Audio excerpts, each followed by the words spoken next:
Dear subscribers, as you know, we shared many information for you, and we are studying very hard to find current news for you. However, I cannot use this channel for future. Please follow our new channel called as Daily News Report and watch our video to support us. Link in description. Also, you can reach the video we shared on Daily News Report by clicking on the top right button. We highly recommend watching, subscribing and sharing. We will continue to share some news on this channel, but we take precautions against some situations for future. Thank you for supporting us. Recession. People got nervous, afraid. The fiat currency was finished, and gold shot up. Then, all of a sudden, we had Congress vote for bailouts. And the bailouts went to all those banks. Not to the people, to the banks.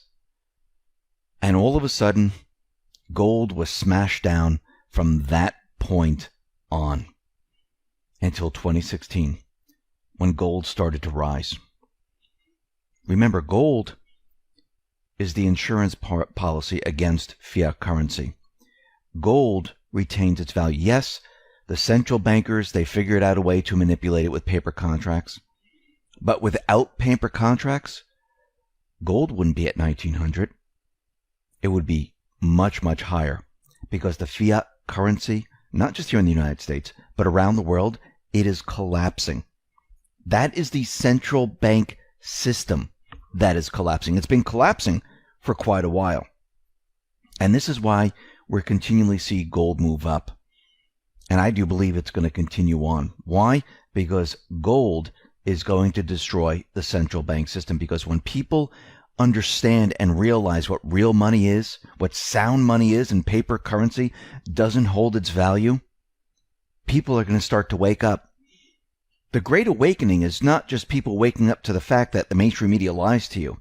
The Great Awakening is letting people understand what a people-driven sound money economy is like and what a central bank system does to it. It doesn't benefit the people. It destroys the system. It makes it worse for the people. It makes it harder for the people to make it every single day. It enslaves them in work to continually pay the taxes where they can never get ahead. Yes, there are certain people that are going to get ahead. But remember, the system is not designed to keep every single person down. Just like the system is not designed to bankrupt every country.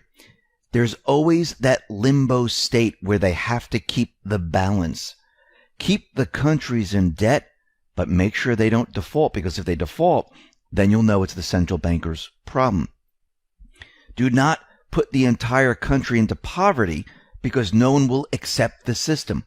So only keep 95% or 90% in poverty. The other 5% or maybe 10%, that could be the middle, and then we have the top 1%. This is what a central bank system does. And in the end, the entire system starts to collapse. And that's what we're watching right now. We're in the end stages here. This is not the beginning of a central bank system. This is the ending of a central bank system. Trump and the Patriots know this. Trump, he's been preparing for this from the first day he came into office. And he's trying to reboot the entire economic system right now because he knows he needs to get it back online. They gave him an enormous amount of power right now. He has the ability to do quite a bit, something that he didn't have before. And the mainstream media is out there and they're continually saying, well, you know, the economy, you just can't reboot it. It doesn't work that way. The recession's here to stay. And we're never going to see an economy like we saw pre-pandemic. But if you look out at other countries, let's take, for example, the UK. UK, they were in lockdowns, just like the United States. But now that they're opening up their retail sales, they have jumped back almost to pre-coronavirus lockdowns. So think about that for a second. Before the coronavirus, they had a certain level of retail sales. Then they locked everything down and everything was shut down artificially. Now they're reopening everything and their retail sales have almost reached the same level right before the pandemic, before the lockdowns in the UK. And the sales volumes in June, they went up by 13.9% from May.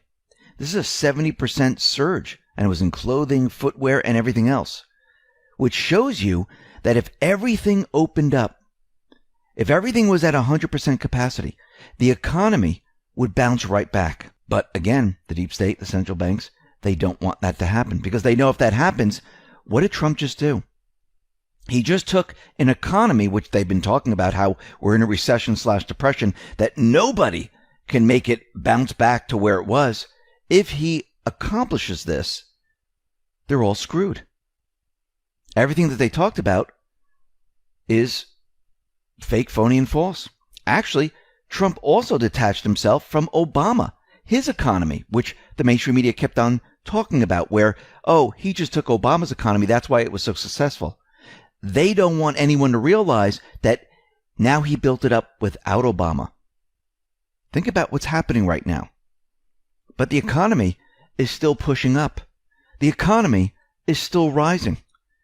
We had new home sales, existing home sales, all move up. And existing home sales, they just shot through the roof in June.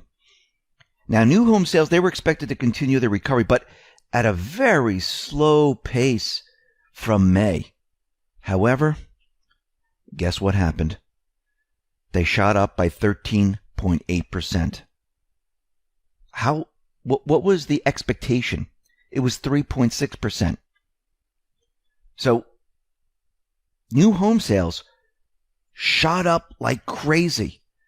And what does this look like on a graph? Well, it looks like we have a V recovery in home sales, new home sales. Actually, if you look at existing home sales, we see the same exact thing. And it looks like new home sales, the V recovery, is complete. On a year-over-year basis, new homes sold by each region is absolutely shocking. Northeast, 111.5%. Midwest, 33.3%. The South is at negative 1.8%, but I think that's going to improve greatly because I think the hot spot in Florida, and I'm using quotes right now, I think that's going to disappear, and we'll be discussing that in the next report. The West is up by 4.1%. Everything is just moving up, and you're going to see retail sales. They're going to be moving up very soon. Now, Trump, he did something incredible. Now, we know he's trying to get the economy back up and running. And one way to do this is you have to open up the schools. Why? Because a lot of parents, they can't go back to work unless their child's in school. Plus, for children to go back to school, it is safe. We have the pediatricians saying this, the CDC saying this. So Trump, he put out the message that, listen, if schools aren't going to open, the schools aren't going to receive the funds. The funds are going to follow the child. Wherever the child goes, if they go to a charter school, if they go to a private school, that's where the funds are going to go. They're not going to go to the administration. They're not going to go to the state. So if you keep the schools closed, the child gets the funds. Brilliant move. Now, of course, everyone's saying, well, the schools need the money. You know, the schools are all rickety. Some schools, inner city schools, are awful. They need repairs. Well, where did all this money go from the past? You mean all of a sudden they need just this money to repair it? Things have been broken down for quite a while. And actually, the money is going for the child.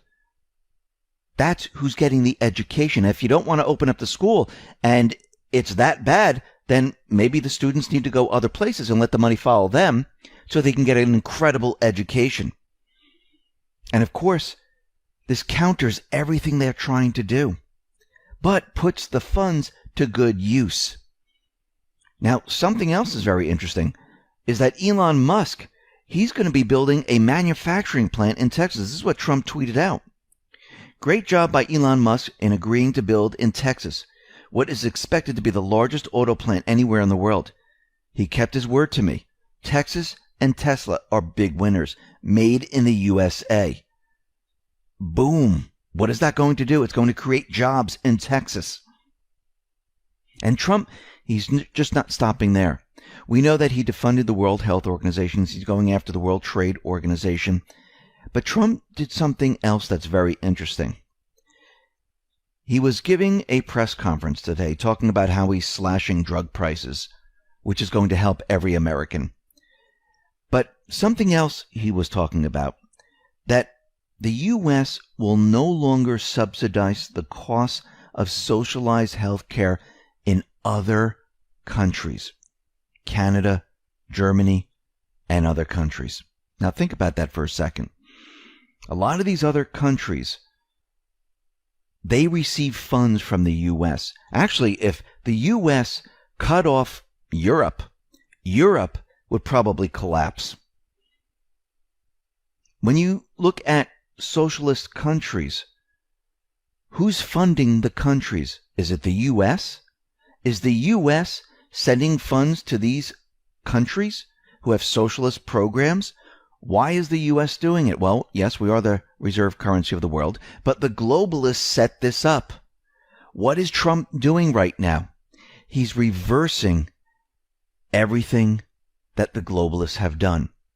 Remember, during the Great Recession, the central bank, they were funding other central banks in other countries. A lot of these funds went to different governments across the world. With the World Health Organization, with the World Trade Organization, with NATO, what has Trump been doing? He's been severing the ties or having countries cough up the other funds, where it would reduce the amount of money that the U.S. is paying and bring up the other countries to where they should be paying. Why is he doing this? He is doing this for the transition because when everything's all said and done, the Federal Reserve note is going to go away. Trump has to make reciprocal trade deals with other countries.